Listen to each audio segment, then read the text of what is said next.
The Galaxy A34 is a new mid-range device from Samsung. The A34 promises to improve on the tried-and-true recipe, although last year's model was rather well-liked. I'm here for you, so let's investigate in depth. The A34 and the A33 5G that came before it are fairly comparable, although there are several significant variances. This year, the A34's display is wider, bigger, and has a quicker refresh rate. In addition, a new mediatek chipset has been added, making the phone somewhat larger overall. The rear of the phone is composed of plastic and has a glossy finish. The curving matte frame, like the rest of Samsung's phones, is made of plastic. This year, each camera gets its own unique tiny bump, and you receive IP67 ingress protection against water and dust, as is now standard for a series phones. A 6.6-inch AMOLED with 1080p resolution, Gorilla Glass 5, and a 120Hz refresh rate serves as the A34's display. In comparison to the 20:9 aspect ratio of the model from last year, it offers a broader and marginally shorter 19.5:9 aspect ratio.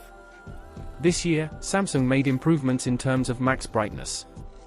It jumps to over 1000 nits in automatic mode when in broad sunlight, and as I noted, the 120Hz is an improvement over the previous model's 90Hz, making it that much smoother when swiping around. We measured a maximum of 480 nits using a manual slider, and it won't dial down to save energy. Although there is no HDR support, the panel looks amazing when it is idle. It is sharp, contrasty, and performs exceptionally well with color accuracy. The Galaxy A34 boasts a pair of stereo speakers for audio, and both the sound quality and loudness are excellent. While the highs are excellent and there is even some bass, the mids could be stronger. With an optical fingerprint reader hidden beneath the display, you can wake up and unlock the phone. The internal storage of the A34 is either 128 or 256 GB, and it can be expanded with a microSD card. The Galaxy A34's interface is the most recent one from Samsung, running on top of Android 13. Compared to earlier versions, it offers optimizations in the background and, except from a few missing functions, has an interface that is very similar to that of the flagship models, rather than using a Samsung Exynos chip made in-house. A mediatek Density 1080 is included with the Galaxy A34.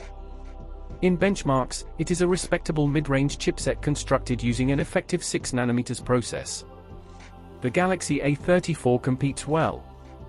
Its scores aren't that dissimilar from the more expensive Galaxy A54's Exynos 1380, in fact. In practice, the A34 isn't all that different from the model from the previous year. The A34 offers sufficient processing power for light gaming, and it does daily duties without any noticeable hiccups. The A34's battery life is excellent with a rating of 133 hours overall endurance, and support for 25-watt charging. Even though the charger doesn't come in the box with an official Samsung adapter, we were still able to charge the device from 0 to 51 in half an hour. With a 48-megapixel main camera, an 8-megapixel ultra-wide-angle camera, and a 5-megapixel macro camera, the camera system is almost the same as on the A33 5G at this point. However, there is no depth sensor. In spite of the lack of a dedicated depth sensor, portrait shots from the main camera are passable, they have good subject separation and the colors and textures on the subject are nice. Here photos from the main camera come out at 12 megapixels due to pixel binning. They are good for the class with saturated colors, good contrast, and reasonable dynamic range. However, they are not terribly sharp when you look up close. Close-ups taken with the macro camera are fine. They have adequate detail, high contrast, and vibrant colors.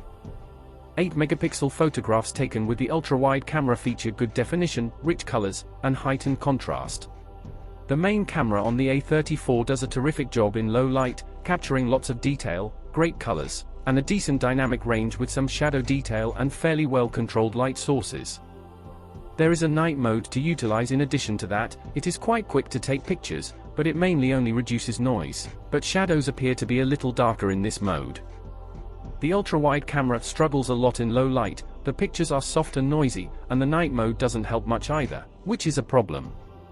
The 13-megapixel front-facing camera takes excellent selfies with lots of detail and great skin tones, high contrast, and balanced dynamic range. So there you have it, the Samsung Galaxy A34. It's a really good mid-ranger for the money with a large 120Hz AMOLED, great battery life, and a solid enough chipset. The cameras do a respectable job as well, and while the difference from last year's model is obvious, there are enough changes here for the A34 to make sense. As a well-rounded mid-ranger, it is definitely worth recommending. If you're searching for a Galaxy A34 substitute, you might want to start with Xiaomi's Redmi Note 12 Pro or the Google Pixel 6a. I'll see you all on the next one, and please let us know what you think.